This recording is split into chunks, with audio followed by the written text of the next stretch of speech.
You want to make your dream come true, you got to stay focused. Some people rather get even than get ahead. Stay focused on where you want to go. I just kept on doing what I was supposed to do. So you've got to be willing to stay focused, to be creative, to be relentless, because things are going to happen to you when you're working on your dream. When you got an idea you want to move on, you might not have the money, you might not have the education, you might not have the support or the resources you need. What is that something that can keep us going, that will enable us to act on our dream? What's one of those keys that will begin to help us to discover the secrets to our dream? That's all I want you to do when you look at your dream. Just say to yourself every day, it's possible. Just say that every day to yourself, it's possible. Because what does that do? See, it begins to change your belief system. See, the way in which we operate, ladies and gentlemen, it's a manifestation of what we believe, what's possible for us. Whatever you've done up to this point, all that it really is a duplication, it's a reproduction of what you believe subconsciously that you deserve and what's possible for your life. Most people operate out of their personal history, out of their memory, things they've done, things they've experienced, things they've seen.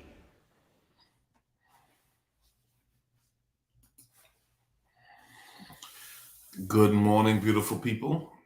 Good morning, good morning, good morning.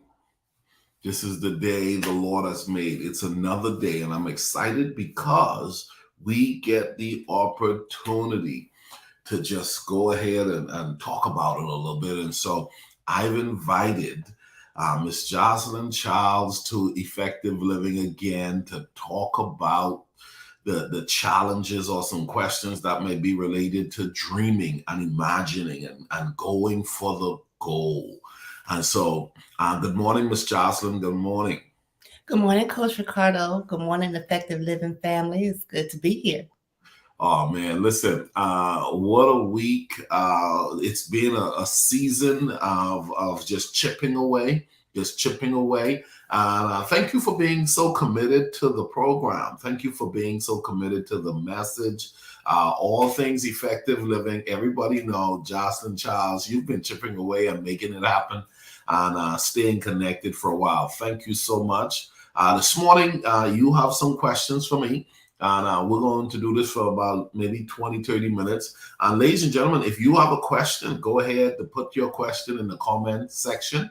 And maybe we may get some time to answer some of your questions. But it's all about dreaming and the fact that if you dream big, you increase your chances of doing big versus those who are doing small, not realizing it's because they're not dreaming big enough. And so, Ms. Johnson, I'm going to turn this back over to you, and I'll probably take it back. I'll take the lead at the end.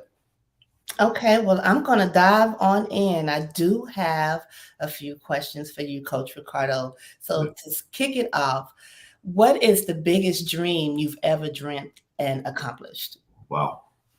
You're starting this thing off with a bang. I mean, you know, when I look back and I think about the biggest dream I've ever dreamt, was to make a national impact in the Bahamas. I've always dreamt of doing something that would speak to the islands, and I must say with confidence, when October 11 became National Children's Ministry Day, that was major. But then in conjunction to that, to watch at one time, there was some 200 churches participating in National Children's Ministry Day throughout the country. That was amazing. So I would say National Children's Ministry Day, watching churches throughout the country embrace the concept of National Children's Ministry Day. And then I remember when we did the first Children's Ministry Workers Summit in the Bahamas, we pushed the envelope and did one summit, 2 islands. And so we had Freeport and we had Nassau Summit going on at the same time. And I opened up at the Nassau Summit and I closed the Freeport Summit. So I had to fly out. And that just felt amazing. That just, every bit of that felt like, look what God had done. I mean, not only was I hosting 2 national events, I was hosting a national event, but I was doing it in 2 islands, and it was an incredible experience. Both capacities were packed to the point the next year we had to find a new location because where we were hosting it in Nassau wasn't sufficient, and so that was really big. And I see Pastor Brother Claire's in here, where we went with reaching and working with kids from one school to eventually learning about the concept of taking children's ministry national, and then seeing the government embrace that with declaring October 11 National Children's Ministry. So that would have had to be the first, probably biggest dream coming to pass for me. That is huge. That is really a very big deal. Did that put pressure on you about trying to match that in the future when it came to dreaming big, to doing something that was equivalent to that or even bigger? Did it push your dreams? It sure did. And I'm telling you, I want a day in the United States now. Yeah. I want a bona fide, solidified, an established day in the Dallas Metroplex, where I would love to one day host the Bahamas Festival annually, be the one to host and birth an annual festival, not a Caribbean festival. They probably have a couple of different types of Caribbean festival in the Dallas-Fort Worth area, but I would like to, in conjunction with the Bahamas government, one day host the Bahamas Festival in the Dallas-Fort Worth area, featuring all things Bahamas and shutting down a certain area. And it's all things Bahamas. I dream of that happening one day. And never know, it may just be another day declared around that. That would be hot. I know I would be in on that fun, on that block party, right? I know. In the Bahamas. Yeah. Okay, moving on. I have one more question. I have another question, rather. What is the new greatest fear or concern about dreaming big? Living beyond the idea that whatever you're dreaming is about other people. The challenge or the concern is moving beyond it's about other people. I think a lot of people, they aspire to do things, Mhm. and most of what they're aspiring to do, be it what they're dreaming, it's actually about getting the check mark from society. It's about, what would my mama say? It's like, oh, my school friends were, oh my God, you know what I mean? Yeah, that person thought they was going to hold me down, but look at God. And all of that is still external. And it probably lingers in the back of everybody's mind. But I think what inspires you should be bigger than what people think of you. It should just be what God is calling you to do. And so I'm concerned about that. I'm challenged to live above that, in that of, I want to be all that I'm capable of being, but I don't want to be driven by what people think of what I should be doing, or who do we think he is after I've acquired what I've acquired. I'm just trying to be all that I can be. That's a very good reminder, because sometimes we forget who we are and get caught up in the perception of others. Yep. And therefore that sidetracks our goals and our dreams. So that was really good. It's important to remember who you are and stay focused on your goals, and not get caught up in other people's opinion and we get caught up in their opinion, then we're trying to rise to their bar, Yep. and so it's just bananas, but we've all done it, right? Yep. Yep. When you play small in life, what was the cause of it? Man, when I played small in life, what was the cause of it? Now, listen, ladies and gentlemen, Ms. Johnson is throwing out these questions. These are some strong questions, Ms. Johnson. Listen, if you have a question, put it in the comments section. I'm interested in seeing and hearing what comes to mind. And so this for me. What caused me to play small was two things. One would have been fear. Fear. I was afraid. Many times I was afraid. I was afraid so much that even when I did what I dreamt of doing, I still was shocked that I did it. Fear had me, but I kept doing it anyway.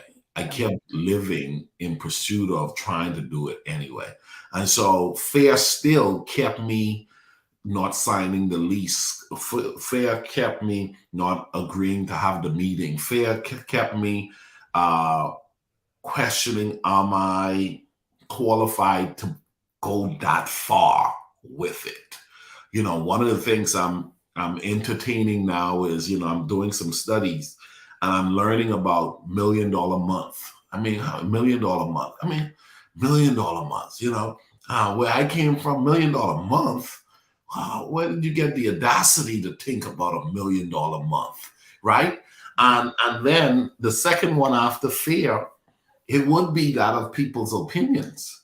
That's a big one, man. That one, people's opinion, unfortunately, is, you're like, oh, you can't tell nobody you want to have $1 million month. You can't tell nobody you want to go to space. You can't tell nobody, what's and the truth is, there are some evil, demonic, bad, not good for you people out there.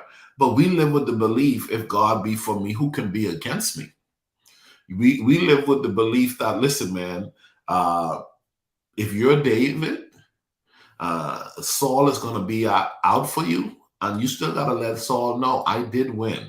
I'm not gonna hide my wins. Saul, I'm killing giants, man, and I just can't hide the fact that I'm a giant killer. Or David, I mean, or another person I'm thinking about is the dreamer, Joseph. Okay. And somebody said he should not have shared his dream. But sharing his dream got the motion rolling to get him where he should have gone and needed to be in order for the dream to be fulfilled. And so, man, I have a dream. I have a dream. And I don't think you should be reckless in sharing your dream, because you could definitely bring more hardship on you than need be. But once again, you cannot be afraid to still speak your dreams, because once again, the ability to speak it helps to solidify it. And so what has kept me small and playing small over the years was fear. And secondly, it was people's opinion. If we can get past fear, oh my God, it will be amazing. The doors we will inquire about in regards to walking into. If we can get past fears, the tables we would go and sit at and do business at, that, oh my God, I can't believe I just signed a contract, for $10 million. And I was like, oh, I can't see that. If you can't see it, you won't have it. Right. And unfortunately, if you do get a chance to sit at a table or get in a room that you never dreamt of going into, if you can't get past fear, you'll play small in the room and get taken advantage of. So some of us are in the rooms we're destined to be in, but unfortunately, we're not getting what we should get out of the room because we're in there playing small. We're just so glad we're in the room. But you better go in there and you need to learn how to get in that room and say, I'm coming for all that belongs to me. Listen, you didn't invite me in here to play small. You invited me in here to have a presence. I don't want to be anywhere where I don't have a presence. And so I would say fear and people's opinion. Somebody is not going to like you. I'm learning to, and I don't have to not like them back. As a matter of fact, I could not have an issue with them and they still not like me. But that's on them. That's on them. I was talking to someone yesterday. Some people will never appreciate my accent. Some people will never appreciate my salt and pepper beard. Some people will never appreciate, how I do what I do. Yeah. Your free content. Some people appreciate that. But at the same time, I have to remind myself, there are some people I'm called to, and that's my life's mission. My life's mission is to help those who have been called to help. And understand, listen to this, write this down. I'm not everybody's cup of tea. You got to learn how to accept that. Listen, you woke up this morning, you got to remind yourself, I'm not everybody's cup of tea. And I'm not going to get stressed out for that fact. As a matter of fact, I'm going to own that. Everybody's not going to like what I bring to the world. And I don't need to have bad energy about that. Right. So do you have any strategic steps? Like, give us 2 or 3 steps for those who are dealing with fear and allowing fear to paralyze them from dreaming big, or the opinions of others from dreaming big, for going after their goals. Do you have some practical steps to help individuals just to get past that point so they can get the ball rolling in their lives? Great question again. I think the more informed you become, the more it increases your confidence. That's the first thing I would say. The more informed you become, the more it increases your confidence. The Bible teaches us, study to show yourself approved. When you don't know, it affects your confidence. Okay. When you don't know who you are, when you don't know where you're going, when you don't know what you want, you know what I'm saying? You just got to have an awareness.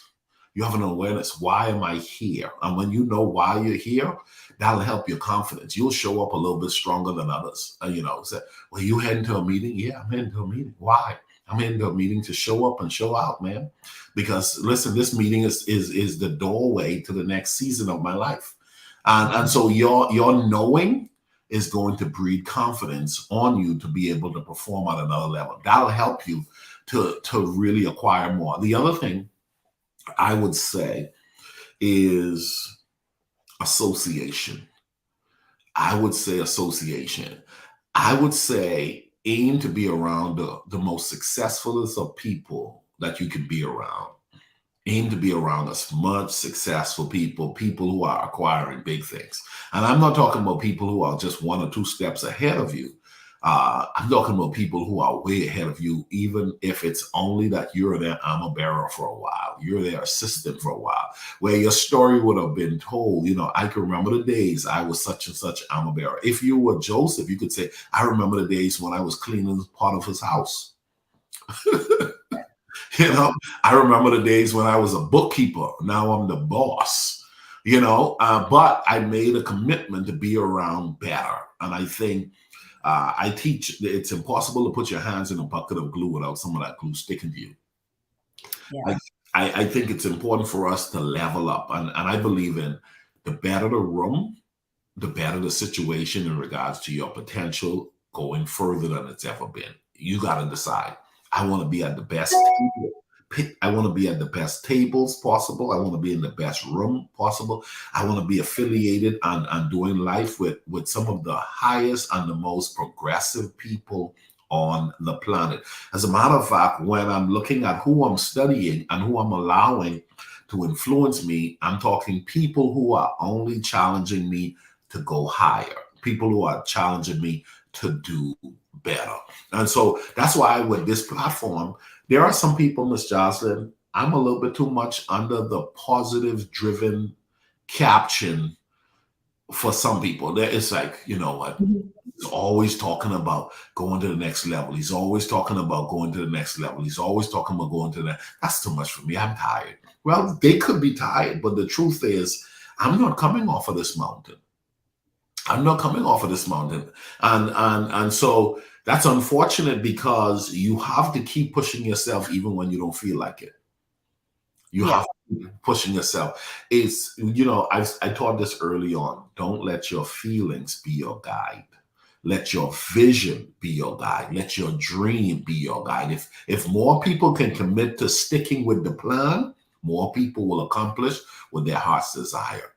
But the problem is they let feelings get in the way. They let feelings get in the way. Ms. Johnson, I do these talk 5 days a week. 5 days a week. I mean, almost the entire year, 5 days a week. I am human. I'm human. Now you can't tell me there are mornings I'll be like, you gotta be kidding me. There's no way I'm doing this morning, right? Yeah. It's raining outside. It's snowing outside. It's man, I just came off an airplane. I'm about to go on an airplane, but I'm committed. I'm committed. And if you've hung around this platform long enough, I'm committed to every day just chipping away at it. And I'm finding myself in this season of my life accomplishing more than I've ever accomplished before because I'm committed. And you have to be committed. That is so true. Commitment takes us to the next level, and it also inspires us. As you are very inspiring with your showing up every day, your drive, and it can be intimidating. And that's when I hear you talk about those who say that you're too much for them. I just, that's how I take it. That they're just intimidated about what you remind them of, what they need to be doing. And a lot of people don't like to be reminded. They like to feel like they're doing just fine, but we all have goals and dreams and we're not getting there. And so, it's just a dismiss so they don't have to face themselves. And so I do have another question. So what advice would you give your 25-year-old self about dreaming big? Wow. What advice would I give my 25-year-old self? I'm going to do something. I'm going to tell you them right now. I have about 3 of them I want to share. I'm going to throw that out to those in the audience as well. I'm interested in seeing what Brady would give her 25-year-old self about dreaming big. I'm interested in hearing what Pastor Brother Claire would tell himself. Miss Phyllis, go ahead and tell us what you would say to yourself. Because here's what I would say to myself, Miss Jocelyn. Here's what I would say. And now remember, my 25-year-old self, I think I was pretty strong, man. I was doing really good because at 21 I was national. I was doing youth parliament in the Bahamas. I was second largest grant receiver by the Ministry of Youth, Sports and Culture at the time. I represented the Bahamas at the Caribbean level for the Caribbean Youth Parliament. So I was doing pretty good at 25. But here's what I would tell myself at 25. I would tell myself at 25, number one, you're aiming too small still. I would tell myself, you're still pursuing too small. I was doing some pretty cool things at 25, but I would say aim bigger. I mean, literally take this thing off the hinges and go further with it. I would say dream big. Dream as big as you can possibly dream. Go for it. Because I went at 20, Miss Johnson, I really tapped into my purpose. And at 25, I had some notoriety. But I would say to myself, at 25, what you are pursuing, take the lid off of that thing. I mean, and I think even back then, I brought 25 kids I brought 50 kids to Texas, Miss Jocelyn, when I was 25. That's a big deal. We rented a tour bus and drove from Fort Lauderdale to Dallas. Okay? A tour bus from Fort Lauderdale to Dallas. It was my event sponsored by my organization with some other adults, 50 of other people's children. Okay? In another country, came to Dallas, met Ron Kirk, the mayor at the time, met LZ Odom, the mayor of Arlington at the time, did Fox 4 News at the time, 25. But knowing who I am today, I'm still saying you were playing it too small. That would be number one. Number two, I was intimidated by a lot of people who had acquired degrees, who I had affiliation with. And when I got in their presence, I wasn't learning from them as much as I was intimidated by them. Mm-hmm. I would say to my 25-year-old self, don't be intimidated by anybody. I would say learn from everybody, but don't be intimidated by anybody. Everybody got to use the bathroom. Everybody's going to get sick. Everybody got some life issues. Life is stinky sometimes. Life is going to punch everybody in the face at some point. Okay? Don't be, they're human. He's a man just like you. She's a female. Don't be intimidated. I would say that to my 25-year-old self. And the last I would say is, don't limit your life experiences in regards to the grandness of life, in the things you could do in life that's just grand, big, amazing. There were a lot of next level opportunities that early on could have been a game changer for me, but I didn't want to sit at the table because I just thought it was just too much. I didn't want to go in the room. I didn't want to go behind the private gate. I didn't want to, I wanted to be in the room, but I would rather be on the wall in the back of the room. And now at this stage of my life, now at this age, I would really, man, there's no room, Miss Jocelyn. I would go in if there's a seat in the front that I can sit in, that I won't sit in. You have to tell me you're not allowed to sit there. Excuse me. Yeah. Is this taken? Come on, see that? Is this taken? Oh, that's next. Hey, watch this. That's next. That's next to the Obamas. Is this seat taken? Yeah. Is anyone sitting here? Okay. Is anybody sitting here? Getting that kind of confidence, I just now embracing that. So, I would say this too. When I was 25, I was making money and I was putting it all into the organization. And I did that almost up to 40. And that was a mistake. I remember I was about 22 years old and a friend of mine came and saw my children's program and we were doing some things. And then we went to the States. A group of us came to the States and he had money and he was doing great things. And he went and bought himself a high-end watch. And I love the watch he bought. I said, man, that's a nice watch. And he said, he took off his old watch. I said, what you gonna do with that watch? And he said, you could. I said, man, can I have it? He said, yeah. He gave it to me. I had no clue that at the time the watch was valued about $1,500. The one he gave me was valued at $1,500. I went to a meeting when I came back to the Bahamas. And somebody in the meeting saw my watch and they said, oh, that's what you're doing with that children's ministry money. I see that high-end watch. I didn't respond back to them, but what I did was I never decided to level up how I lived ever since because I didn't want that statement to ever be said. And so I never bought and buy or acquire what they would say nicer things because I never want anybody to believe their donation was going to me living grand. And I always believed in living grand, though I always liked the concept of living nice. But when that person said that, and I had a ministry that was based on donations, I didn't want anybody to think that donation. So when I started Effective Living, and it's an LLC, meaning, hey, pay me my money and don't worry about how and what I do with my money. Show up. So if I pull up with a, if I pull up, you know what I'm saying? If I pull up 5-star in every aspect, don't. Hey, listen, man.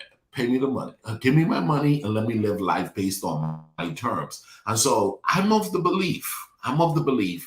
Ladies and gentlemen, one of the mistakes I made early on because of the ministry and the perception of ministry back then, I didn't want people to think that, I was using the money inappropriately for next level living. And so now I own my platform, and I'm granted the opportunity to do business, and I'm gonna take it to the next level. I'm gonna take it. So it's all about deciding to identify, okay, what are the things I should have been doing at 25 that I didn't do? And then deciding to level up. And some of the opportunities that I have now, I'm still able to do. I'm still able to do some things that I should have done early on. And so I'm eternally grateful. That is awesome. Thank you for sharing that. Thank you for sharing. That's very important. That it's something we all been there where we try to make ourselves small, and we purposely make ourselves small for the circle or the people who are around us so they won't feel some kind of way. It's not even if you just have a nonprofit. I've done it, and it just doesn't feel good. It contradicts with who you really are on the inside, your true self. And so that's when it's time to find a new. That's one of the signs that you need to expand and find a new circle, right?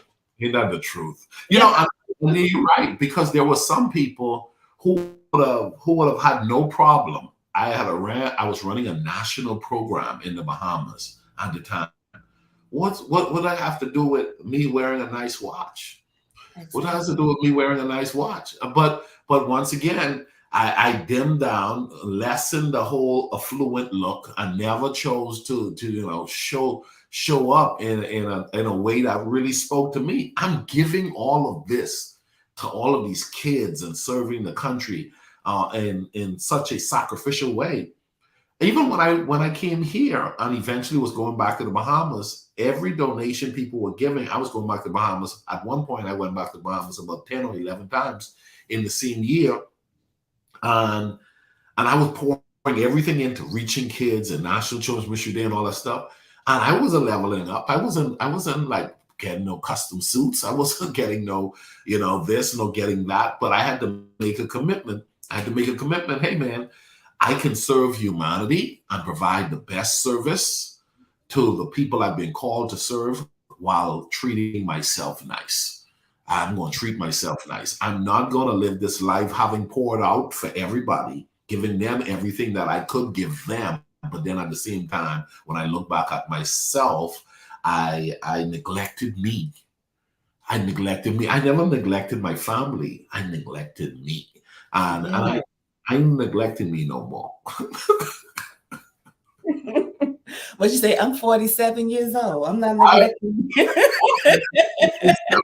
Ain't that the truth? I'm 47 years old. Come on.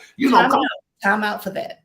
Listen, Miss Johnson, the reality of it is, we want the car, we keep putting it off from buying the car, or we should want. I mean, come on, at 47, going on 48, when are you going to buy the car you want? When are you going to live how you want to live? When are you going to eat the way you really want to eat? I'm not saying squander and splurge and waste everything you have. I'm saying you better start making sure that you reward yourself for growth and for the development that you are making along the way. Because tomorrow is not promised to anybody. Right. You can't keep putting next level off for you when you're pushing next level for everyone else. Let me say that again. You can't keep putting next level off for you when you're pushing next level for everyone else. That's been the big kicker. Ms. Johnson, do you know, in my coaching service, I have 3 people who are millionaires. They are millionaire level per year who came through my coaching program, and they've come back to the coaching program and say, Miller, you're charging too small. Oh, wow. Okay. And I'm still wondering why you're afraid, because I am who I am today because you pushed, challenged, and made me capture principles that made me function at this level. Someone called me in January and said, hey, this is my first $1 million year thanks to you. Okay. Is my rate locked in though? You know, but here's the deal. And I had to ask myself, why is that? I had to ask myself, why is that?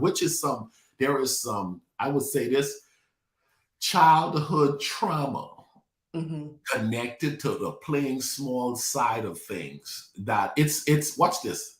It's the teacher who has educated children to go on to make national and global impact, but that teacher is still catching the bus and live in an impoverished way.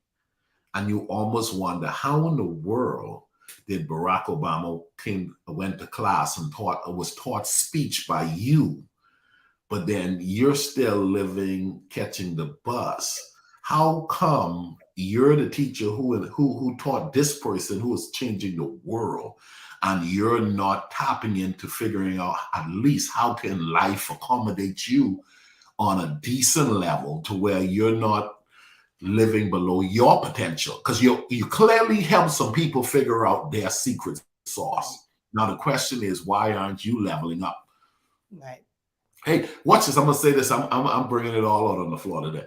I remember dropping a client to the airport. Flew into Dallas. We did some work together, and I picked him up at the airport, at the hotel, to take him to the airport.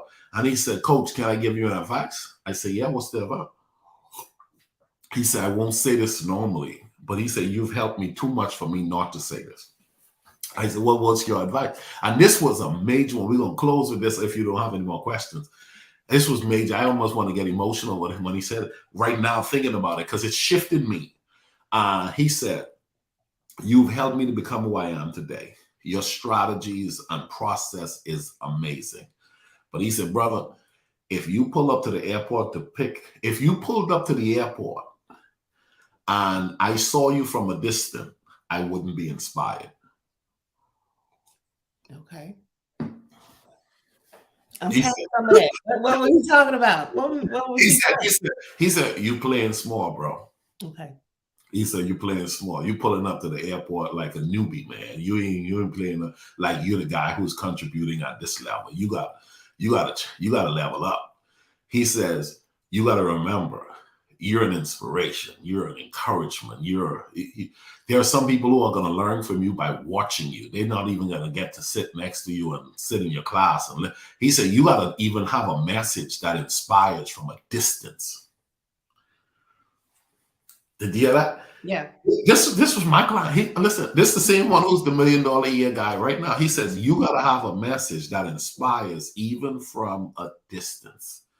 And he says, "I'm telling you, you hit the nail on the head every time you help me. Now I'm telling you, take the lid off, because you ain't got to have that humble look on how you show up. Take it up a notch." And that was the moment. It was maybe about 4 or 5 years ago. I started just cranking it up, cranking it up, cranking it up. And we're good friends. But he was a client, and he told me what he said: "You are not capturing this for you, and you've been the one to help me understand this, and I'm eternally grateful." Yes. Because your level up will continue to help others as well. So that was great advice from an ex-client Yeah. friend at that time. That was wonderful. Do we have time for another question? Let's do it out. Yeah. I do have another one. Who have you admired the most when it comes to dreaming big? Man, who have I admired the most when it comes to dreaming big? I have to start with Apostle Raymond Wells. That's my spiritual dad. I remember Apostle Wells saying, "God has given us the island." I'm thinking, you got 50 members. What island? You got 50 members. Oh, yeah, you got the island. This is just 50 members. Maybe 75, eventually 100. And but he had always said God had given him the island. And looking back 25 years now, God had given him the island. In all honesty, his church is a prominent church doing exceptionally well. And over the years, he continued to excel, but his speech was far beyond where he was in the present. And I would have to connect it with saying he's been the most accessible person I can say that I admired his hustle, drive, and determination. I remember he came to Dallas. He came to Dallas, and I was driving him. They put him in a hotel. I won't call the church name. When he pulled up at the hotel, he said, "I ain't staying there." He said, "I ain't staying there." He said, "I ain't staying there." He said, "Hey, Miller, what's a nice hotel?" And this is he come in to speak, and he's from the airport, supposed to go to the hotel to go to the meeting. He said, "I ain't staying there." Well, he says, I said, I think it was the Omni or the Worlington downtown Fort Worth or something. He said, let's go there. We pulled in. Walking in and checking in right then is a different price. Just so you know, that's not the negotiating price. That's a different price. We pull up. He said, now, this is what I'm talking about right here. I can stay right here. Okay. He said, I can stay right here. And that's when he gave me a lesson I'll never forget. He said, I'll never stay in an environment that is below where I live. That's great. That's a good point. I don't live like this, Mm-hmm. And it was a game changer for me. It was a game changer for me. So Apostle Will has been one of the most influential, accessible person I've ever had the opportunity to watch and walk with and see him do great things. The other person I'm extremely impressed with is Bishop T.D. Jakes. I'm impressed with Bishop Jakes, the way he shows up and has come to Dallas, dominated a space from a religious seat in the Chamber of Commerce. When we're talking about government officials, when we're talking about housing development, we're talking private school, we're talking T.D. Jakes Enterprise, we're talking Time Magazine. And he's the guy who started off with preaching a message, but not only leaving that message for a pulpit, but now doing movies. Ridiculously impressed. And then the two other people I would highlight is Elon Musk. I mean, these dudes are moving to the point where they're talking space tourism. Mm-hmm. I like that whole element. I'm like, you know what? Y'all are taking it where, my grandmama would say y'all crazy. and to see and watch that type of action, Elon Musk, I'm impressed with. Jeff Bezos, I'm impressed with. And then I'm going to go back down to some what I call more accessible people. I love to see the hustle of friends like Ryan Frank for Kids Matter. He's an accessible friend, and I'm watching him do phenomenal things. I have a bunch of exceptional friends who are doing phenomenal things. I can call off a lot of their names, but I love that. I cheer those guys. I'm right now, my biggest person I'm supporting and cheering on is Deion Sanders. I'm all Deion Sanders right now. I don't care what nobody got to say. Deion is making big moves and making waves everywhere he goes. Right? Isn't that awesome? I love that he has a track record of winning wherever, in spite of what people think about him. I would dissect every aspect of how he shows up in the world and teach it for leaders in regards to confidence and knowing what and who you are. Because that's what I think at the end of the day, if I could take anything from Deion, is I love his confidence in who he is and what he feels as though he brings to the table.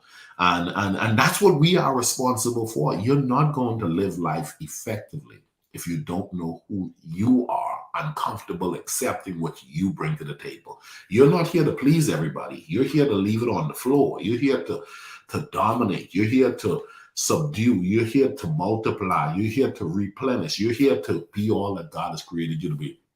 So many people play small because of all of the external factors they allow to over-influence who they are and what they're about. That was so good, Coach.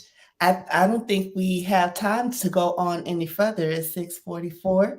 Yeah. And that was thank you so much for answering my questions. That was amazing and good tips on dreaming big. So I can be reminded of some of those things.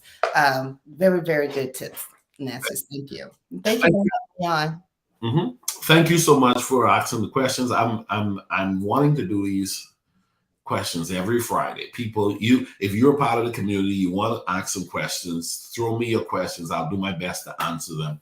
And in that, hopefully the answers would have helped people in a unique way. So you can extract what's for you. The goal is take what's for you and work it into your daily life. Love and appreciate you all. Miss Jocelyn, you're amazing. Thank you for the questions. Those were thought-provoking. I'm going to have to go back and watch this myself, and I might get teary-eyed because listen, I told you, I'm not afraid to talk about it anymore. And that's why I mentioned about the client at the airport, because there is no secret. There is no elephant in the room. There is no skeleton in the closet. I am free. I'm free to talk about it. I'm free to live after it. I'm free to learn from it. And I'm free to be the best version of me moving forward. So thank you so much for being a part of this morning session. Hey guys, have a great week. You don't want to miss next week's teaching series. Here's what we're going to be talking about. Oh man, things about life that nobody ever tells you. We're going oh my Lord, we're going into the stuff, nobody talks about it. Nobody says anything, but somebody needs to. Okay? It is what you don't know oftentimes is the thing that's hurting you the most. And you just got to not be afraid to go anywhere. When it's related to your life, that's what we're going in next week. If it's related to your life, it's related to your purpose, if it's related to the assignment that's on your life to get to where you're trying to go, you cannot put your head in the sand and deny yourself a chance to get better and advancing in that particular area. You want to win, you can't ignore what needs to be addressed. Ms. Jocelyn, have a blessed day. Thank you again. Thank you.